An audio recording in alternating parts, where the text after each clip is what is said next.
Bom dia, irmãos. Graças a Deus. Que chuva abençoada, né? Graças a Deus.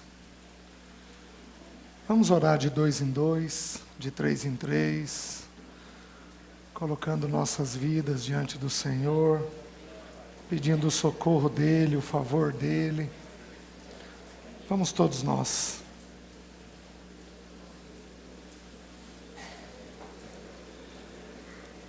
Ó Senhor.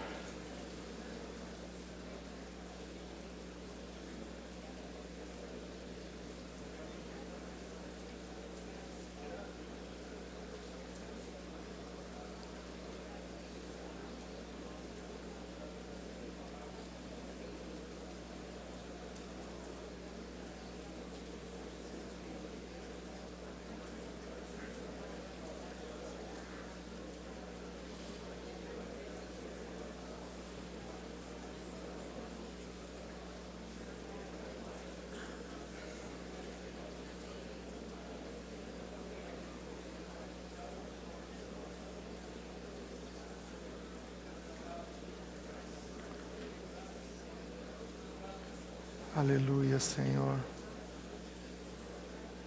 Aleluias. Venha ser o nosso socorro.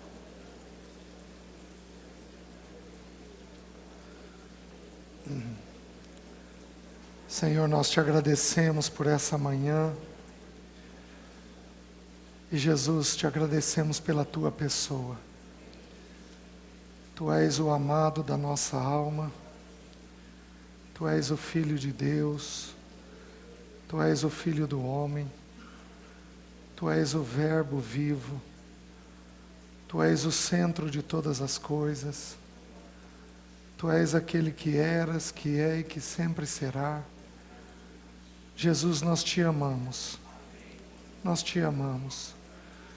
Tu és aquele terceiro cordão que prende as nossas vidas uns nos outros. Tu és, Senhor, o admirado das nações. Tu és aquele em quem a nossa alma se prostra, encontra gozo, plenitude, alegria. Muito obrigado, Senhor. Espírito de Deus, te agradecemos, porque o Senhor é que tem nos conduzido até o Filho e o Pai. E pedimos nessa manhã o teu socorro e a tua ajuda. Pedimos em nome de manhã, pedimos em nome de Jesus a tua visitação nessa manhã e pedimos que o Senhor trabalhe as nossas vidas, para que nós alcancemos o coração que o Senhor deseja. Faz isso, nós pedimos, Senhor, é a nossa oração, em nome de Jesus. Amém, Senhor. Amém. Nós começamos ontem de manhã a estudar algumas porções das Escrituras. Nós começamos com algumas práticas familiares que estão esquecidas. A primeira que nós estudamos ontem foi a questão do arrependimento. Nós vimos que o Senhor encontrou no coração de Noé um coração arrependido, que a palavra arrependimento no Velho Testamento, em primeiro lugar, significa consolo, porque é isso que o arrependimento faz conosco. Encontra consolo nos nossos corações e consolo no coração do Senhor. Depois nós fomos até o Novo Testamento, nós vimos que a primeira menção no Novo Testamento está ligada ao reino dos céus que veio até nós, e depois está ligado aos frutos do arrependimento. São 4 frutos: o confessar, o deixar, a vergonha e a tristeza. São frutos próprios de quando o Senhor nos visita, nos dando clareza. Depois nós iniciamos estudando aquela porção de João 14:6, eu sou o caminho, a verdade e a vida. E nós estamos prosseguindo nisso, entendendo que não há vida sem verdade. Estudamos um pouquinho a questão da vida, que a vida ali é a vida de Deus. E para a vida de Deus ser derramada, a vida da alma tem que morrer, e que nós precisamos trazer o morrer de Cristo constantemente dentro de nós. Então nós temos que aprender a morrer para os nossos pensamentos indevidos, para os nossos afetos indevidos. Precisamos morrer para as nossas vontades indevidas, porque senão nós levamos a nós e não levamos o Senhor uns aos outros.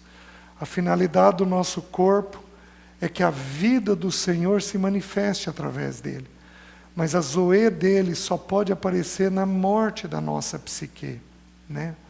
Vimos isso, depois começamos a estudar a questão da verdade, a importância da verdade, que a verdade liberta, que a verdade une, que verdade tem um tempo e uma forma de ser dito, e a gente tem que ser respeitoso com isso. Que naturalmente falando, nós não gostamos da verdade. A nossa alma natural, na queda, ela tem aversão à luz de Deus, nós não gostamos da luz de Deus. Até a nossa fisiologia faz isso. Se você se deparar com o sol do meio-dia e abrir o olho no sol do meio-dia, o que naturalmente o olho faz é fechar. A gente não suporta a luz, a queda fez isso. Mas, aleluia, haverá um dia em que ele será o sol da justiça. Os nossos olhos nunca mais fecharão para ele. Pertenceremos a ele total e completamente. Um bendito e santo casamento. Isso daqui não é nada menos, nada mais do que uma preparação para o verdadeiro casamento que nós teremos com o nosso amado Senhor. Como diz o John Piper, isso daqui é um casamento temporário, porque o definitivo é o que está para vir. E nós estamos apenas numa preparação para o nosso bendito Senhor, né? E aí nós começamos a estudar a questão do caminho, a questão da conversa. Nós vimos que nós somos briguentos, difíceis, intransigentes. Nós vimos que nós temos dificuldade com a paz, e a paz precisa ser buscada, a gente tem que empenhar. O salmista diz que nós temos que orar pela paz, porque a paz precisa ser buscada. Vimos no Salmo 128, muito rapidamente, que a paz precisa ser um alvo dos homens, porque somos nós quem temos que prover solução de problema. E nós estamos entendendo que em período de guerra nós não edificamos. Então nós temos que entender, eu estou optando por não estudar algumas coisas, mas eu poderia mostrar para os irmãos em muitos textos bíblicos que a guerra é do Senhor, e que nós não podemos fazer guerra. Mas eu estou optando por apenas dar o princípio, e depois, se os irmãos tiverem necessidade, os irmãos podem estudar um pouco mais isso, né? Nós poderíamos estudar a guerra de Josafá, e a maneira pela qual Josafá guerreou aquela guerra. Meus irmãos, era uma multidão, 3 nações vindo contra eles. E quem foi na frente foram os irmãos do louvor. Vai entender a mente de Deus. Numa guerra, você vai com violão. Você não vai com arco e flecha. Aquilo tem muito a nos ensinar. Que nos períodos de dificuldade, nós temos que confiar na soberania de Deus. Não caiu um fio do teu cabelo sem que Ele o permita. Você acha que aquela oposição, que aquela dificuldade está fora do governo dEle? Então precisaríamos aprender a ter uma atitude serena na soberania dEle, uma atitude serena na paternidade dEle, no cuidado que Ele tem conosco, mas não. A gente desespera.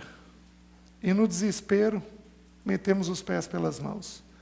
E nos enroscamos às vezes por dias, às vezes por semanas, e alguns de nós em anos da nossa carreira cristã, do nosso casamento, da formação dos nossos filhos.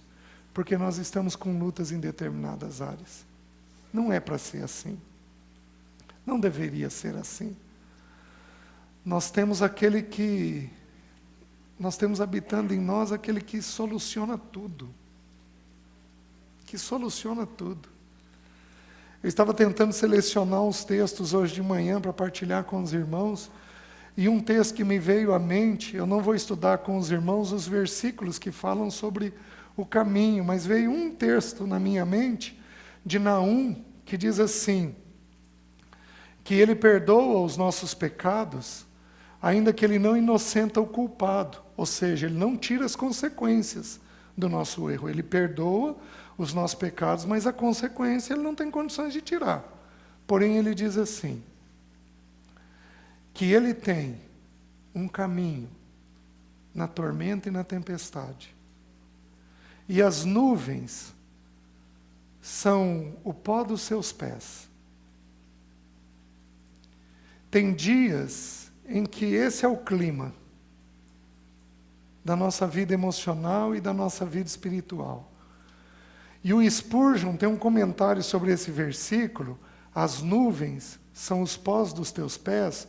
O Spurgeon diz assim, Senhor, como estás presente no dia nublado. No problema, ele se faz presente.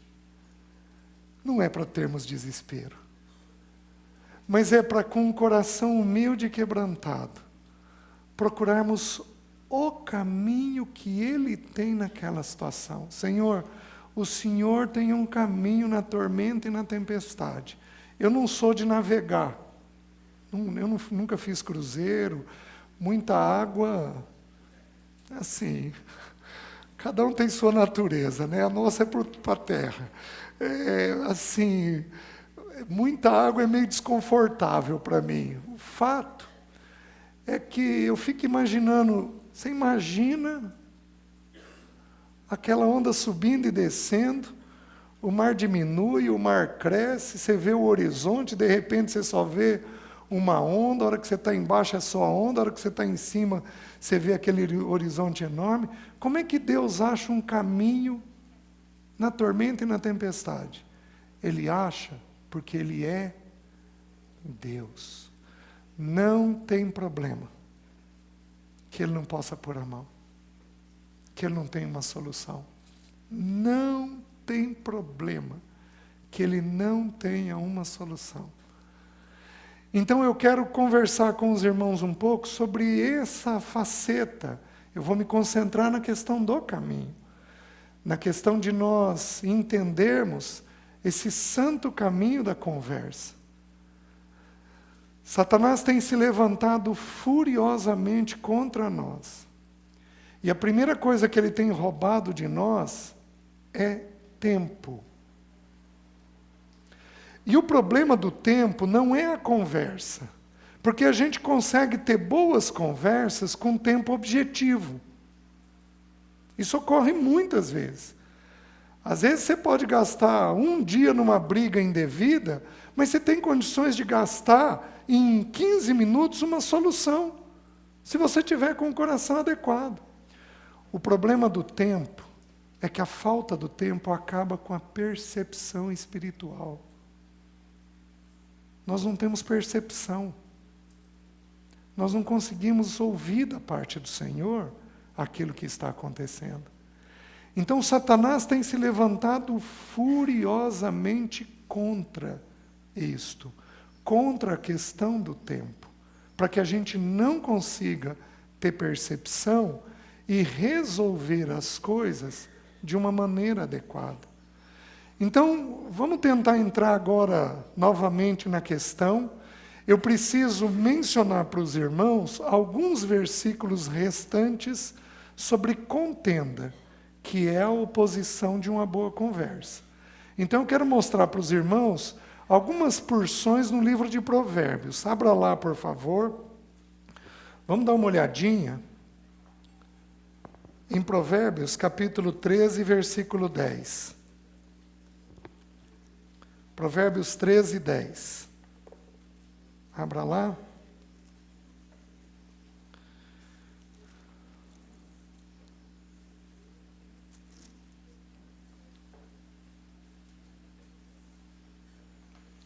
Olha o que diz. Então, presta atenção àqueles que têm tido dificuldade na conversa. Tá? Olha o que o versículo diz. Da soberba só resulta contenda, mas com os que se aconselham se acha a sabedoria. Meus queridos, uma das coisas que causa contenda é o quê? Subimos de patamar. Porque saímos de briguentos para soberbos. Da soberba só resulta contenda. A pessoa que é humilde, que tem clareza de que aquele caminho é o caminho do Senhor, ela apresenta aquilo com humildade. Mas a pessoa que está fiada, que está dependendo de si mesmo, que sabe que aquilo que faz, que aquilo que pensa é o melhor que existe, essa é soberba. Aí a gente quer convencer, a gente quer impor, a gente quer mandar, a gente quer mostrar que o outro não entende, não sabe, não compreende. Ô, meus queridos, a soberba é uma das coisas que tem causado a briga no nosso meio. Então você não tem a humildade de, meu papel é apresentar a verdade. Não é convencer da verdade. Não é ganhar o coração do outro. Meu papel é semear o que eu estou vendo.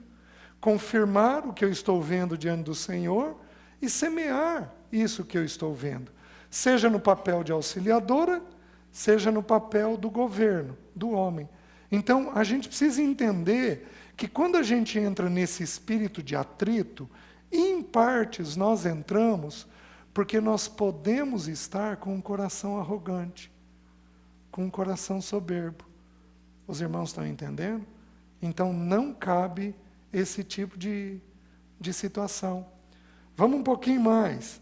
Dá uma olhadinha em Provérbios 10, 19. Volta um pouquinho aí.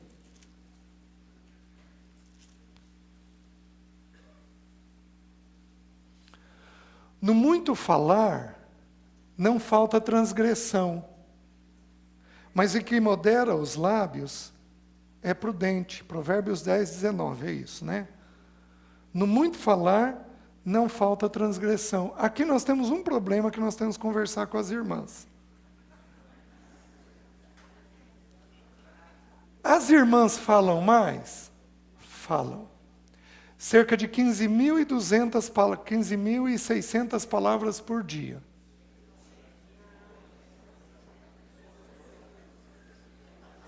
Não estou entendendo as brincadeiras.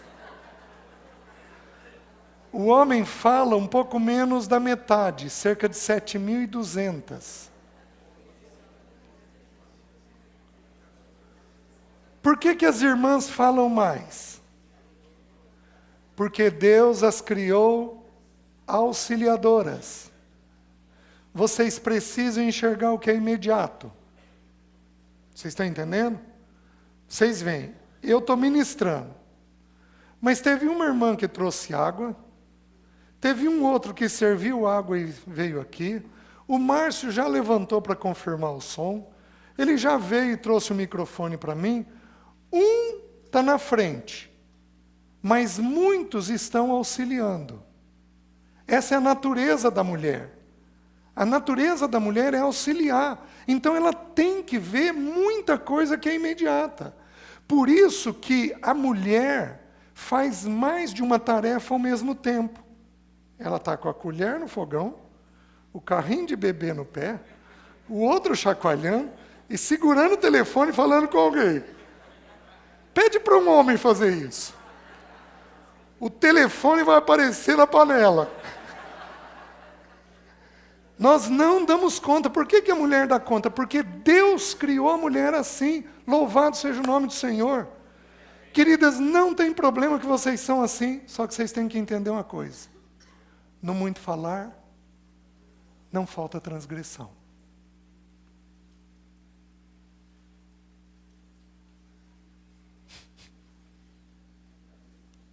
Então a fala vai ter que ser submetida ao processo da cruz. As irmãs estão entendendo? A fala vai ter que ser submetida. Por quê? Porque no muito falar você pode aumentar a contenda, aumentar a briga. Por isso, vocês vão ter que aprender a ter um pouco mais de objetividade no falar. As irmãs estão entendendo? Para equilibrar o jogo, vamos falar dos homens. Certo? Homem costuma ser irônico.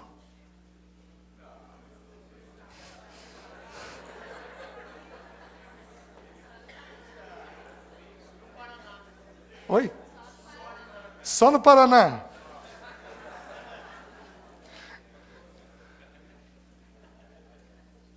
E o que eu estou falando faz sentido? Homem costuma ser irônico. A gente tende a diminuir os assuntos. Ah, querida, você está assim por causa disso daqui? A gente tende a diminuir. É uma forma de não enfrentar. E a gente tende a ironizar.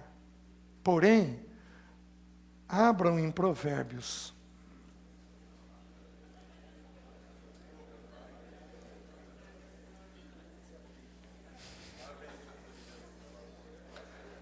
Provérbios 21, 24. O texto bíblico diz assim, ouçam, quanto ao soberbo e presumido, então nós estamos falando de quem? De um soberbo e de um presumido. Ele se acha. Quanto ao soberbo e presumido, zombador é o seu nome. Então a ironia nossa, meus queridos, eu pedi para Deus alguns anos atrás, Deus me ajuda a morder a língua. E depois eu pedi para eu morder o cérebro. Porque o pensamento passava. Aí quando eu me deparei com isso daqui, isso é assustador. Porque a ironia é um ato de soberba e de presunção. Mas não apenas isso. Quanto ao soberbo e presumido, zombador é o seu nome.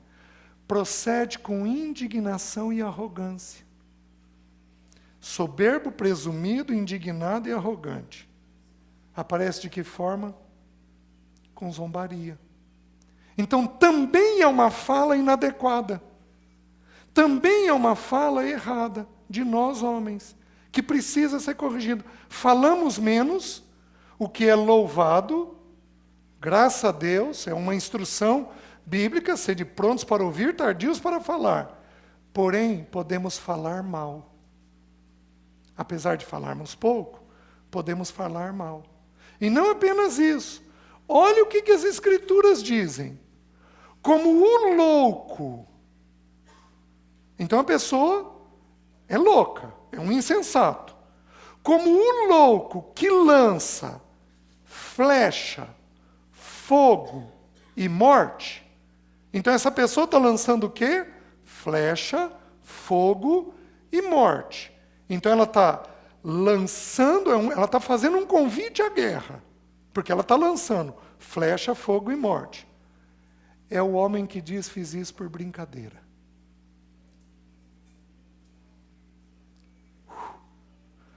Provérbios, só para não...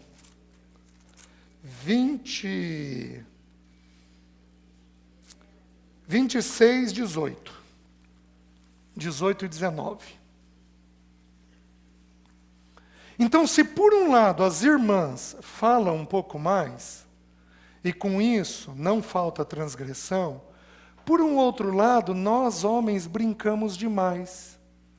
E aí nós fazemos um convite à guerra e nós temos uma atitude soberba. Os irmãos estão entendendo? Queridos, nós precisamos ser alegres. Porém, a gente precisa ser alegre de um jeito adequado. É uma alegria sem a brincadeira, sem a zombaria, sem o denegrir o outro, porque pouco pode ferir muito. Vamos um pouquinho mais. Vejam Provérbios 17, 9. Algumas instruções sobre essa questão da contenda. Provérbios 17, 9. Olha o que diz lá. O que encobre a transgressão adquire amor. Mas o que traz o assunto à baila separa os maiores amigos. Então, o que encobre a transgressão adquire amor. Se o Senhor nos permitir, não sei como vai ser o tempo, eu vou entrar nesse assunto ou no final da manhã, ou hoje à noite, vamos ver como é que o Senhor vai conduzir isso. Pecado precisa ser coberto pelo sangue de Cristo. Quem que pode descobrir pecado? Quem tem autoridade para tratar. Faz sentido? O homem pode descobrir o pecado da esposa? Pode e deve. A mulher pode descobrir o pecado do marido? Pode e deve. Os pais podem descobrir o pecado dos filhos? Podem e devem. Uma vez que eu descobri e tratei, o que eu faço? Cubro. E acabou o assunto. Acabou o assunto. Porque aquele pecado já está tratado. Porém, quando nós ficamos trazendo coisas dos outros à tona, nós ferimos a questão do amor. Nós não conseguimos preservar o amor. E aqui nós temos um problema que eu preciso mencionar. Tem alguns irmãos que têm uma memória extraordinária. Assim, é louvável, né? E a Bíblia diz assim, não vos lembreis das coisas passadas. Isaías 43. Porém, Isaías 46 diz assim, lembrai-vos das coisas passadas. Então tem coisa que é para a gente lembrar. E tem coisa que é para a gente deixar. Tem alguns irmãos ou algumas irmãs que às vezes eles vão tratar um assunto, mas não conseguem tratar aquele assunto. Eles tratam coisas antigas. Os irmãos estão entendendo? Por exemplo, eu já vi casais em que a mulher virava e falava assim, você fez tal coisa hoje. E há 10 anos atrás, a gente estava em determinado lugar, estava em tal situação, estava presente fulano e ciclano. E aí, você pegou e fez essa mesma coisa lá atrás. Só que aí, quando você tem uma conversa desse tipo, de umas coisas que já está tratada, você está fazendo o quê? Descobrindo o pecado. E ao descobrir o pecado, o que compromete? O amor. Porque aquele que encobre o pecado, adquire amor. Então nós precisamos entender que pecado tratado é pecado tratado. A gente pode, numa situação ou outra, até pedir permissão para trazer, posso trazer uma coisa lá de trás, só para você compreender o que está acontecendo hoje? Você me permite fazer isso? A gente pode até fazer isso muito esporadicamente, porém, não dá para fazer isso como base. Por quê? Porque senão você compromete a questão do amor. Então, alguns irmãos, algumas irmãs, quando tem uma memória extraordinária, eles abrem a ferida. O que já estava fechado, cicatrizado, passado um bálsamo naquilo, eles vão lá e, sem perceber, abrem a ferida. E nem sempre eles estão fazendo isso por falta de perdão. Porque quem não perdoou, de fato faz isso. Mas eu não estou falando da falta de perdão. Eu estou falando apenas de uma memória que as pessoas costumam ter e costumam trazer assuntos indevidos para fora. Assuntos já tratados para fora. Os irmãos estão entendendo? Olha como isso encontra consonância no Novo Testamento. Jesus falou assim, e por se multiplicar o pecado, o amor de quase todos esfriaria. Queridos, nós estamos aqui em 400 irmãos. O que são quase todos? Quase todos são pelo menos uns 350. 350 de nós teriam um amor esfriado. por se multiplicar a iniquidade. Só tem duas formas de multiplicarmos a iniquidade. Ou eu peco, eu estou multiplicando a iniquidade, ou eu pego o pecado do Zé e falo para os irmãos. Eu também estou multiplicando o pecado. O que já estava resolvido, tratado, encaminhado, eu estou trazendo isso novamente. E aí, meus irmãos, compromete o amor. Então, qual deveria ser a nossa instrução? Quando nós vamos conversar, nós precisaríamos conversar sobre princípio quebrado, mais do que histórias. Alguns aqui são excepcionais contadores de histórias. Só que você vai correr o risco de abrir a ferida dentro de você. Então você precisaria aprender a conversar sobre um princípio quebrado. Então teve um problema no casamento? Querido, querida, vem cá. Isso daqui que você fez está quebrando um princípio. O texto bíblico é esse daqui. O que você acha? Essa deveria ser a conversa. Não, mas a gente conversa contando histórias.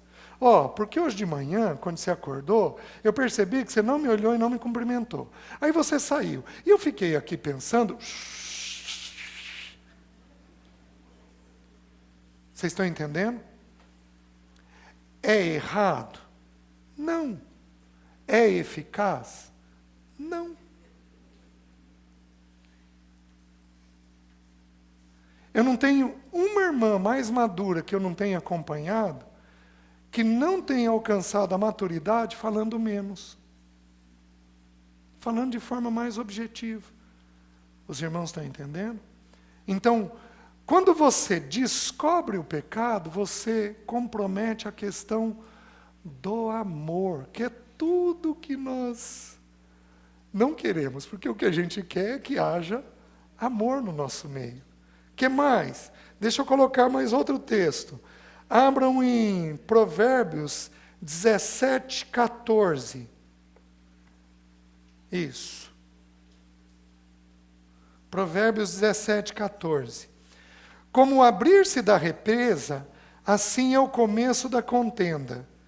Desiste, pois, antes que haja rixas. A Bíblia está ensinando um princípio de que é possível parar uma contenda antes. Porque a Bíblia não ia pedir isso se não fosse uma possibilidade para nós. Então é possível antever uma contenda e sair disso antes. Onde é que eu encontro uma consonância disso nas Escrituras? Vocês lembram de Caim, quando ele ficou com ira do irmão? Então a oferta dele não foi aceita. Aí ele descaiu o semblante, ficou irado, e Deus veio até ele. Aquilo é um ensino bíblico, de que Deus vem sobre o iracundo, porque o iracundo ele precisa de uma visitação da parte do Senhor. Ele precisa, ali Deus diz para ele, por que andas irado e descaíste o teu semblante? Se procederes bem, não é certo que serás aceito, mas se procederes mal, eis que o pecado jaz à tua porta, e a ti cumpre dominá-lo. Ira, irritação, contenda, é um pecado que é possível da gente dominar. O texto bíblico aqui está falando isso. Desiste, pois. Então, aqueles briguentos precisam decorar essas porções e deixar que a palavra te santifique nessas verdades. Senhor, é possível. Senhor, é possível. Senhor, me ajuda. Senhor, me ajuda. E briga com a tua mente, não deixa a tua mente contar a história. Porque hoje eu levantei, eu cumprimentei, ela não me olhou, ela não fez isso, ela fez daquela forma. Não deixa nem a tua mente contar a história. Porque se você permitir que conte aqui, você vai sentir aqui. E aí vai ser difícil de você dominar. Os irmãos estão entendendo? O que mais? Vejam Provérbios 21. Minhas irmãs, vou voltar para vocês.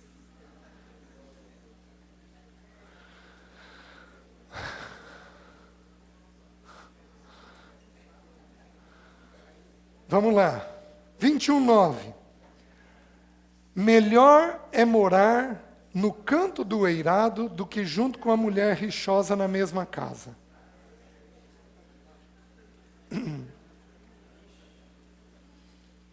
O texto bíblico, por que, gente briguenta e difícil, a ordem das Escrituras é que nós vamos ter que nos afastar.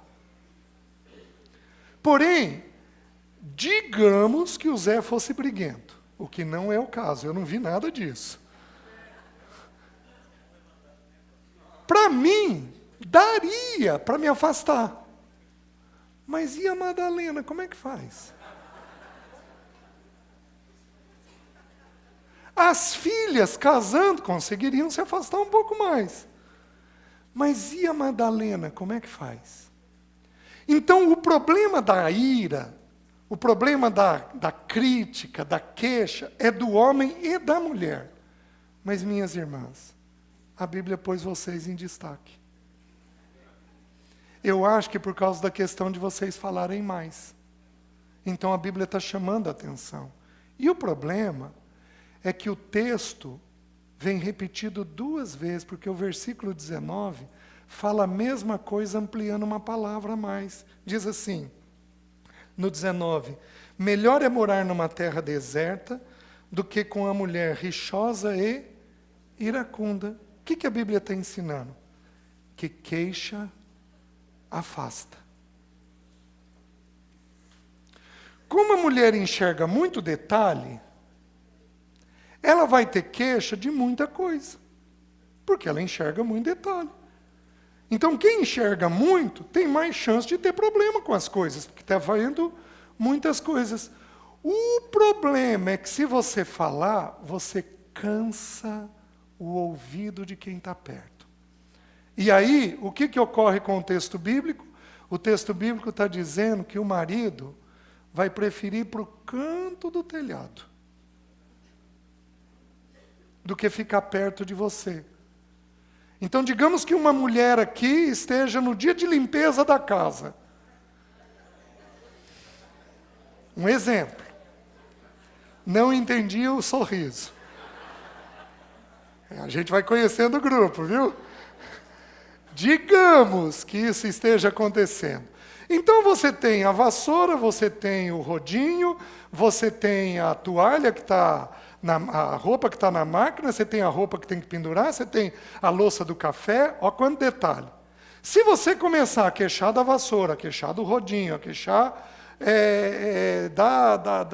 da louça que está, a queixar da roupa que você tem que pendurar.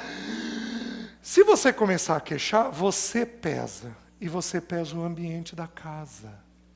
O que as pessoas fazem para se proteger? Dão no pé. Aí você vai falar assim, César, por isso eu não limpo a casa.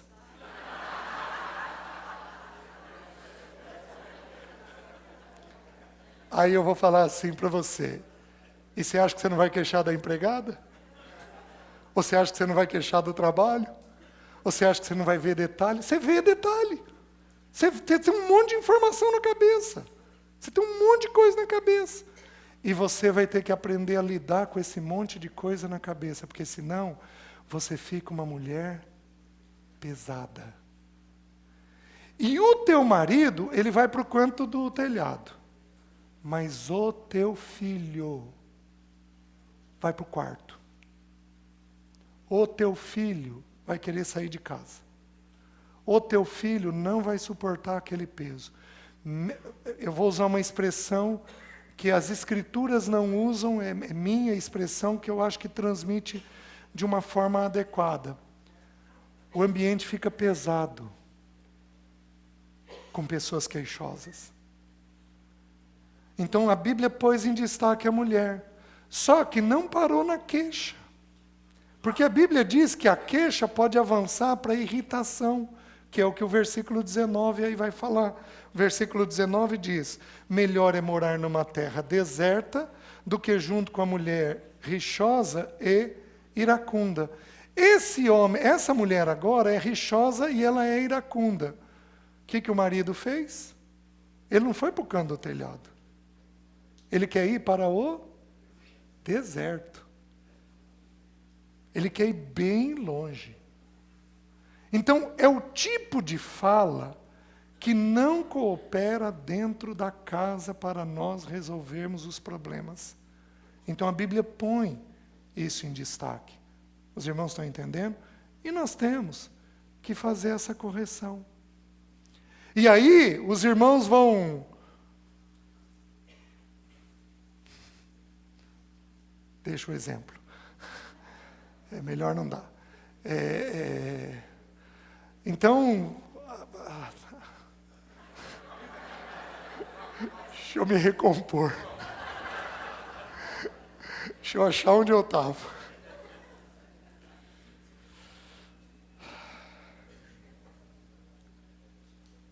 Estamos entendendo até aqui?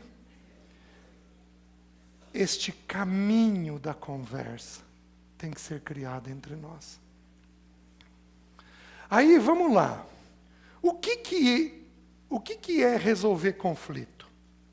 Eu vou dar para os irmãos agora algumas clarezas, um pouquinho maiores, para a gente poder resolver um conflito. Como é que a gente resolve um conflito? Eu vou começar como o Senhor Jesus começou falando sobre oração. Quando Jesus ensinou sobre oração, a primeira vez ele ensinou no aspecto negativo. Você pode ensinar uma coisa do aspecto positivo ou do aspecto negativo. Jesus, quando ensinou, ele disse assim: e vocês, quando orarem, não sejais como os hipócritas. Então ele começou por uma faceta negativa.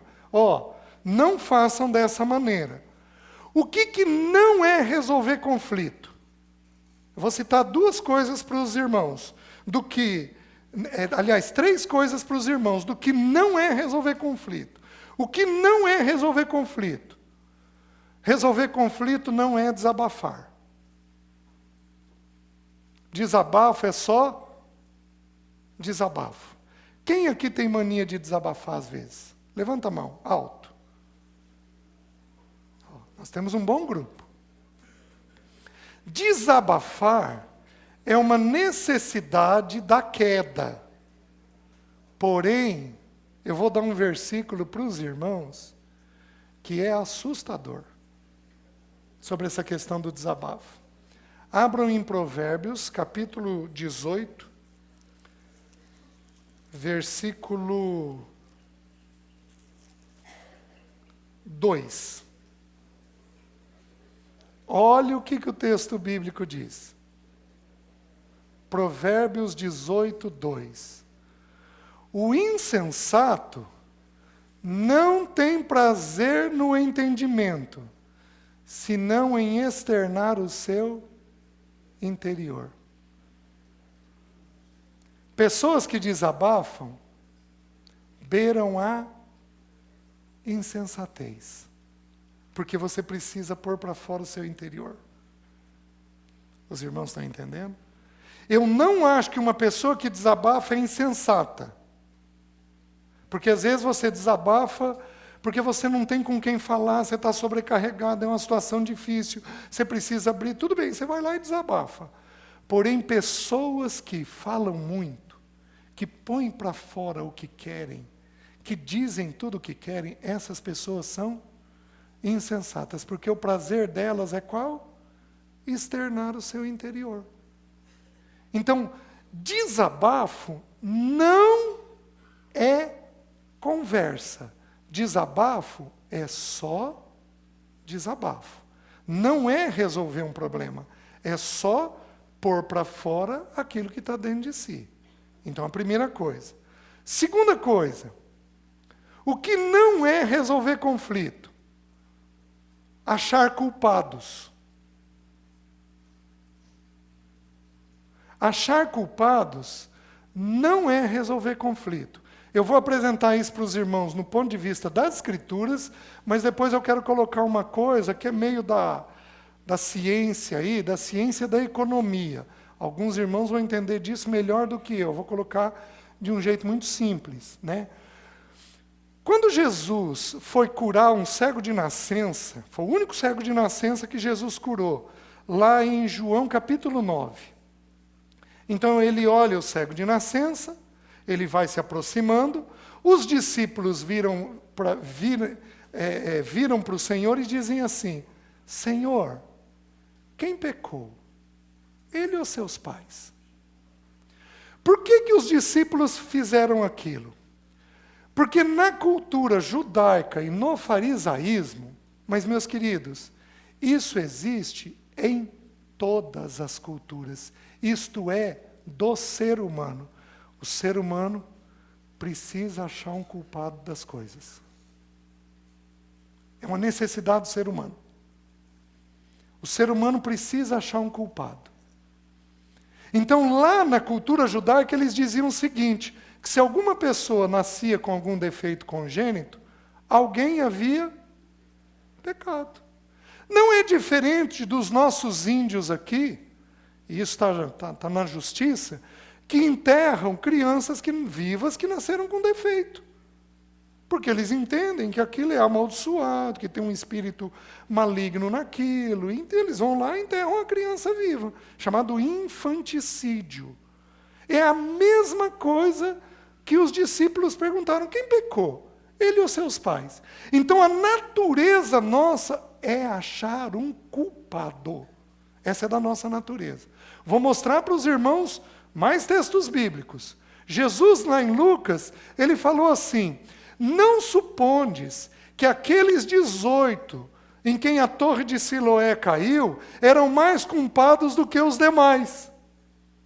Jesus está ensinando o princípio de que não é porque uma tragédia acontece que existem culpados. Os irmãos estão entendendo?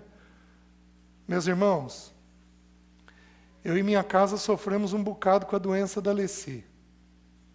Porque alguns irmãos disseram o quê? É pecado. É pecado. Gente, que triste, que necessidade que as pessoas têm de achar culpados. E eu estava estudando os 7 sinais na igreja, os 7 sinais do Senhor Jesus no livro de João. E logo depois que isso aconteceu, eu estudei o sinal de Jesus curando o cego. Aquilo foi um bálsamo no meu coração. Por quê? Porque é da natureza do ser humano querer achar um culpado. Mas também, olha o que fez, olha o que viveu, olha como viveu. E é uma verdade que tem pecados que deixam consequências. Tudo que o pecado toca, ele gera morte. Isso é um fato. Mas não quer dizer que toda consequência deriva de um pecado. Mas o ser humano tem necessidade disso. Então aí, no casamento, a gente começa porque você, porque tua mãe, porque teu pai, porque teu filho. Já não é da gente. É só do outro. Porque teu filho, olha o que está fazendo, olha como está fazendo, olha o jeito que está fazendo. Gente, é sutil isso dentro de nós. Agora, vocês querem ver? Tem um capítulo em Jó, não precisam abrir Jó, capítulo 22, tem um capítulo em Jó em que os amigos de Jó dizem os pecados que Jó tinha. O Senhor tinha dito: observaste meu servo Jó? Homem íntegro, reto, temente a Deus e que se desvia do mal. Ele não era perfeito, mas ele era um homem íntegro, reto, temente a Deus e que se desviava do mal. Deus falou aquilo dele. Sabe o que os amigos falaram? Você está assim porque você não atendeu a viúva. Você está assim porque você desprezou os órfãos. Você está assim porque você lesou os outros financeiramente. Depois você pega lá o capítulo 22. Então eles descrevem uma lista de pecados de Jó que não existia na vida de Jó. Pelo menos Deus não mencionou nenhum desses pecados na vida de Jó. Jó tinha um pecado que o Senhor usou para tratar naquela situação. Que pecado que era? A justiça própria. Estabeleça um tribunal entre mim e ti. Vamos ver do que o senhor tem para me acusar. Brinca não. Então ele tinha a justiça própria, e Deus tratou a justiça própria dentro dele. Tanto que Deus, quando começa a falar no capítulo 38, usa a figura do crocodilo. Porque o crocodilo tem uma capa, uma couraça impenetrável. Então Deus está dizendo, Jó, você tem uma couraça impenetrável, hein, meu amigo? Você se justifica. Olha quanta coisa boa você tem. Por isso que ele, entendendo diz, uma vez falei eu, outra vez eu não falo mais. Por isso eu me arrependo no pó e me abomino na cinza. Então ele entendeu o pecado dele, mas os amigos não. Os amigos levantaram a culpa dele. Disseram qual era o tipo de pecado que ele tinha, que ele não tinha, do meu ponto de vista. Meus queridos, nós somos loucos para achar culpado. Então o que é uma conversa ruim? Uma conversa ruim é uma conversa que tem um desabafo, mas uma conversa ruim também é uma conversa em que eu estou atrás de culpado. Em geral, a gente culpa por um de dois motivos. Para pôr alguém acima e alguém abaixo. Para dizer que eu sou melhor e eu nunca faria aquilo, e para dizer que o outro é pior e o outro faz aquilo. A gente compara para isso, a gente critica por isso, porque é uma soberba dentro do nosso coração velado. Então, nós conversamos achando culpados. Pelo silêncio dos irmãos, eu sei que a verdade está caindo. Porque, então eu tenho certeza que muitos dos irmãos conversam desse jeito, porque é da nossa natureza. Agora eu vou dizer o que a ciência tem dito recentemente. Gente, a Bíblia é a Bíblia. Tem uma historiazinha que a gente conta, que quando os cientistas chegarem no auge do conhecimento, na montanha mais alta do conhecimento, os teólogos, ou os que amam a Deus, já estarão lá há muitos anos. Porque a Bíblia é a Bíblia. É simples. Eu tenho uma pessoa próxima de mim fazendo uma pós-graduação em neurociência. E aí ela me ouviu estudar, essa pessoa me ouviu estudar, que as duas emoções que a Bíblia trabalha é o medo e a irritação, nessa ordem. Ela chegou para mim há um tempo atrás falando, César, a Bíblia é impressionante. Você sabia que as duas emoções que a ciência mais estuda é o medo e a irritação? Gente, a ciência diz que a principal característica de um adolescente deprimido é irritação. Quando o adolescente está deprimido, ele está irritado. A ciência diz isso. Sabe o que a Bíblia diz? E vós, pais, não irriteis os vossos filhos, para que não fiquem desanimados. Gente, nós temos tudo o que é necessário. Aí, a ciência agora fez o seguinte, pegaram as grandes corporações e tentaram estudar como é que as grandes corporações deram certo. Eles estão estudando rendimento. Como é que esse povo ganhou dinheiro? Porque é o interesse do mundo. O interesse do mundo é o dinheiro, é o amor ao dinheiro. Como é que essas grandes corporações conseguiram alcançar isso? Estudaram, inclusive, as Casas Bahia, que saiu de um homem muito simples e tomou uma dimensão muito grande. Foram estudar isso daí. E eles descobriram o seguinte, que para cada dólar investido nessas empresas, o funcionário dava $5 de retorno. Ô, gente, isso é 500%. É muita coisa. E aí eles foram estudar. O que eles descobriram? Eles descobriram que há uma diferença entre ser líder e ser chefe. E que os chefes, ao conversar, conversam procurando culpados. Mas que os líderes, quando conversam procurando resolver o problema. Gente, é o que está sendo ensinado para nós sobre casamento. E aí eles criaram um termo. Eu não falo inglês, então me desculpem a pronúncia, se estiver errado. Um termo chamado flow, F-L-O-W, que significa fluidez. Porque quando você não está atrás de um culpado, Você está resolvendo o problema. A conversa flui. Os irmãos estão entendendo? Chega de achar culpados. Deixa o Espírito apontar o erro de cada um e cada um ser constrangido pelo Espírito. Teu papel é o papel de semear a verdade. Semear o que você está vendo. Está conseguindo entender? Então, segunda coisa.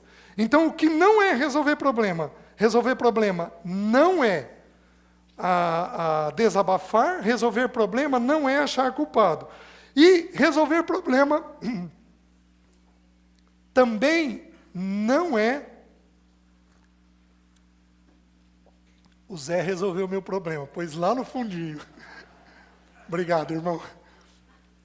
Resolver problema não é pensar igual. Pensa comigo. Deus criou o nosso corpo. Resolver problema não é pensar igual. A gente tende a pensar que pessoas que pensam igual são unidas. Mas, meus queridos, não é assim que Deus faz. A Bíblia ensina que o natural revela o espiritual. Deixa eu mostrar algumas coisas naturais para os irmãos. O que o meu coração tem a ver com o meu pulmão? Um é fibroso, o outro é esponjoso. Um bate, o outro filtra. O que eles têm de compatível entre eles? Nada. Mas põe os dois funcionando juntos. A beleza que vira.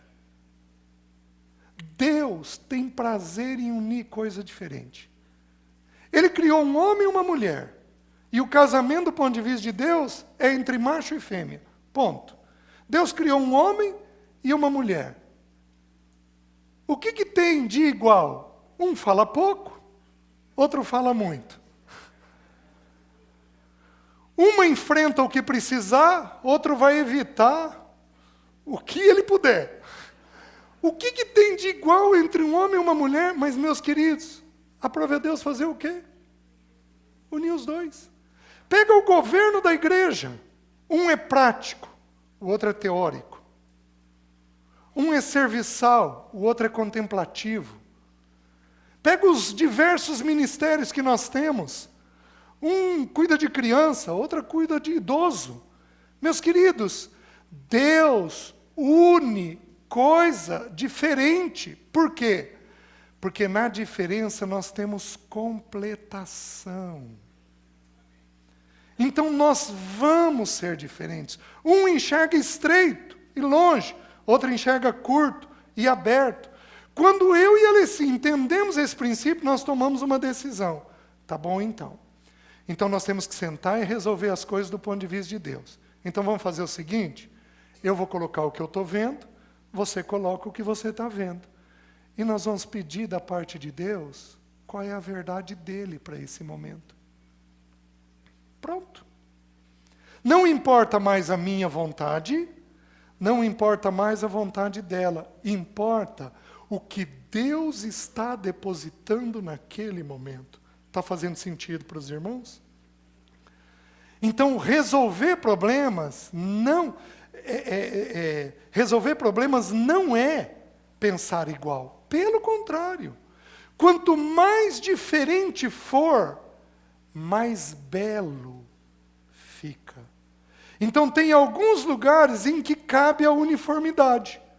Cabe a uniformidade num uniforme de um colégio, cabe a uniformidade no exército. Tem determinadas situações em que a uniformidade cabe, mas união não é uniformidade. União é ter coisas em comum. O que nós temos? O nosso Senhor Jesus. Nós temos a verdade que Deus está vendo. Os irmãos estão entendendo? 10 minutos.